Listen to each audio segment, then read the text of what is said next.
क्या 1991 का places of worship act धीरे धीरे अपनी प्रासंगिकता को खो रहा है? अयोध्या और वाराणसी के बाद में क्या अब धार की भोजशाला भारत की अगली बड़ी कानूनी और धार्मिक मिसाल बनने जा रही है? मध्य प्रदेश हाईकोर्ट की इंदौर खंडपीठ ने एक ऐसा ऐतिहासिक फैसला सुनाया है जिसने न केवल मध्य प्रदेश बल्कि पूरे देश की सियासत और कानूनी गलियारों में हलचल मचा दी है। कोर्ट ने साफ कह दिया है कि भोजशाला कोई मस्जिद नहीं है बल्कि वाग्देवी का प्राचीन मंदिर है। लेकिन इस फैसले के साथ ही एक नई बहस भी शुरू हो गई है। उस कानून का आखिर क्या होगा जो कि ये कहता है कि 15 अगस्त 1947 को जो धार्मिक स्थल जैसा था वैसा ही रहेगा? क्या मुस्लिम पक्ष को अयोध्या की तरह वैकल्पिक जमीन भी मिलेगी? और क्या अब मथुरा और काशी का रास्ता भी इसी तरह से साफ होने वाला है? आज की इस रिपोर्ट में मैं आपको विस्तार से बताऊंगा कि आखिर पूरा मामला क्या है। इंदौर हाई कोर्ट ने अपने फैसले में किसी भी तरह का कोई भ्रम की गुंजाइश नहीं छोड़ी है। अदालत ने स्पष्ट तौर पर यह माना है कि भोजशाला का मूल स्वरूप एक हिंदू मंदिर का ही है जो राजा भोज द्वारा निर्मित संस्कृत पाठशाला और मां सरस्वती का साधना केंद्र हुआ करता था। सबसे बड़ा बदलाव यह हुआ कि कोर्ट ने 7 अप्रैल 2003 के उस आदेश को भी पूरी तरह से निरस्त कर दिया जिसके तहत परिसर में शुक्रवार को नमाज और मंगलवार को पूजा की साझा व्यवस्था चला करती थी। अब यहाँ केवल हिंदू पक्ष को पूजा का अधिकार दिया गया है। अदालत ने ऐतिहासिक साक्ष्यों और एएसआई की रिपोर्ट को आधार बनाते हुए कहा है कि यह स्थल कमाल मौला मस्जिद नहीं है बल्कि ये मंदिर है। इस फैसले ने दशकों से चली आ रही साझा इबादत की परंपरा को कानूनी तौर पर अब समाप्त कर दिया है। इस पूरे विवाद के केंद्र में प्लेसेस ऑफ वर्शिप एक्ट 1991 है। ये कानून कहता है कि आजादी के समय किसी भी धार्मिक स्थल का जो स्वरूप था उसे बदला नहीं जा सकता। मुस्लिम पक्ष का सबसे बड़ा तर्क यही है। उनका कहना है कि 1947 में वहां पर नमाज होती थी, इसलिए यह एक्ट इस स्थल की सुरक्षा करता है। लेकिन हिंदू पक्ष और कोर्ट की व्याख्या इससे अलग है। हिंदू पक्ष का तर्क है कि भोजशाला एक प्राचीन स्मारक यानी कि एंशिएंट मॉन्यूमेंट है जो एएसआई के संरक्षण में है और ऐसे स्मारक प्लेसेस ऑफ वर्शिप एक्ट की धारा 3 के अपवादों में आते हैं। मुस्लिम पक्ष अब इसी कानून को ढाल बनाकर सुप्रीम कोर्ट जाने की तैयारी कर रहा है। शहर काजी और मुस्लिम अधिवक्ताओं का कहना है कि अगर इस तरह फैसले आए तो फिर 1991 के कानून का अस्तित्व ही खत्म हो जाएगा। हाईकोर्ट का फैसला है हिंदू पक्ष को जो है। देखिए, हाईकोर्ट का हम सम्मान करते हैं। हाईकोर्ट का जो फैसला आया है हम उससे सहमत नहीं हैं। हम उसको लेकर आगे सुप्रीम कोर्ट जाएंगे।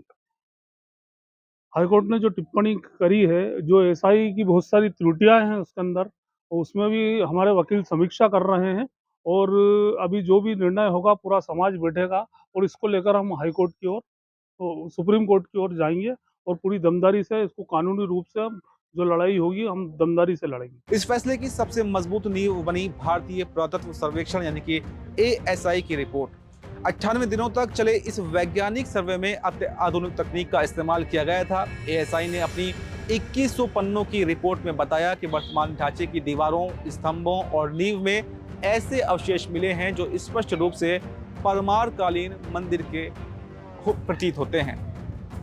रिपोर्ट में उल्लेख है कि संस्कृत के श्लोक, देवी देवताओं की खंडित मूर्तियां और नक्काशीदार पत्थर इस बात के पुख्ता सबूत हैं कि यहाँ पर पहले एक भव्य मंदिर ही हुआ करता था जिसे बाद में परिवर्तित करने की कोशिशें की गईं।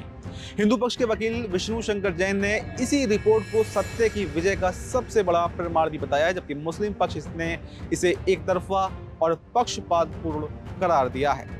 फैसले का एक और दिलचस्प पहलू वैकल्पिक जमीन का मुद्दा है। एडवोकेट विष्णु शंकर जैन के अनुसार कोर्ट ने मुस्लिम पक्ष के लिए एक रास्ता खुला हुआ रखा है। हालांकि ये अयोध्या की तरह सुप्रीम कोर्ट का सीधा आदेश तो नहीं है जहां पर 5 एकड़ जमीन देने का निर्देश दिया गया था।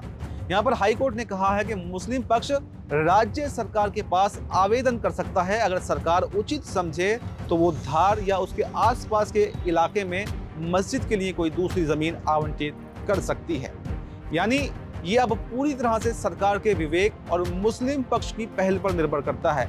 ये एक ऐसा फॉर्मूला है जो विवाद को शांत करने और समुदायों के बीच सौहार्द बनाए रखने के लिए सुझाया गया है। पूरे भारत में ऐसे बहुत सारे मामले हैं जहां पर मंदिर और मस्जिद को लेकर विवाद है और वहां पर मामला अभी भी कोर्ट में चल रहा है। सबसे पहले आपको बताएं कि वाराणसी की ज्ञानवापी मस्जिद है, यहाँ पर भी एएसआई सर्वे पूरा हो चुका है और हिंदू पक्ष वजूखाने में मिले शिवलिंग जैसी आकृति की पूजा के अधिकार की मांग भी कर रहा है। तो अब सवाल यही है कि वहां पर भी अब हिंदू पक्ष की बात को सुना जाएगा। इसके अलावा मथुरा श्री कृष्ण जन्मभूमि है, यहाँ पर शाही ईदगाह मस्जिद को हटाने और पूरी जमीन मंदिर को सौंपने की याचिका पर भी सुनवाई चल रही है। इसके अलावा कुतुब मीनार दिल्ली, यहाँ पर भी दावा किया गया है कि 27 हिंदू और जैन मंदिरों को तोड़कर इसका निर्माण हुआ था, जिसे लेकर कोर्ट में केस है।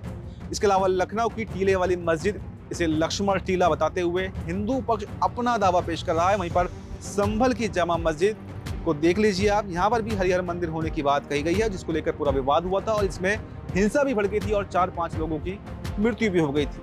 गौशाला मंदिर मामले में फैसले के बाद में मध्य प्रदेश की राजनीति में अब उबाल सा आ गया है। भाजपा विधायक रामेश्वर शर्मा और पूर्व सीएम उमा भारती ने इसे सनातन की जीत बताया, तो वहीं पर कांग्रेस और मुस्लिम संगठनों ने इसे सुप्रीम कोर्ट में चुनौती देने की बात कही है। कांग्रेस विधायक आरिफ मसूद जैसे नेताओं का कहना है कि यह फैसला भावनाओं पर आधारित है, तथ्यों पर नहीं। अब सवाल ये उठता है कि क्या ये विवाद सुलझ गया है या ये सिर्फ एक नई कानूनी लड़ाई की शुरुआत हुई है। सामाजिक स्तर पर प्रशासन के लिए सबसे बड़ी चुनौती धार्मिक शांति और कानून व्यवस्था बनाए रखना है, खासकर तब जब मामला अब देश की सर्वोच्च अदालत की दहलीज पर पहुंचने वाला है। गौशाला पर आया ये फैसला भारतीय न्यायिक इतिहास में एक नई दिशा तय करने वाला हो सकता है। ये साबित करता है कि जब बात पुरातात्विक साक्ष्यों की आती है तो फिर कानून की तकनीकी व्याख्याएं भी पीछे छूट सकती हैं, लेकिन अंतिम फैसला अभी भी होना बाकी है, क्योंकि मुस्लिम पक्ष सुप्रीम कोर्ट के दरवाजा खटखटाने की तैयारी कर रहा है। क्या सुप्रीम कोर्ट 1991 के प्लेसेस ऑफ वर्शिप एक्ट की मर्यादा को बरकरार रखेगा या फिर ASI की रिपोर्ट वहां पर भी निर्णायक साबित होगी और वो भी इसको मंजूरी घोषित कर देगा। जो भी हो, धार की गौशाला अब केवल एक ऐतिहासिक इमारत नहीं बल्कि देश के बदलते कानून मिजाज का प्रतीक भी बन गई है। इस फैसले पर आपकी क्या राय है? क्या आपको लगता है कि अयोध्या मॉडल ही ऐसे विवादों का एकमात्र समाधान है? आपकी जो भी राय हो कमेंट बॉक्स में अपनी राय जरूर बताएं और फिलहाल हमें दीजिए इजाजत। नमस्कार।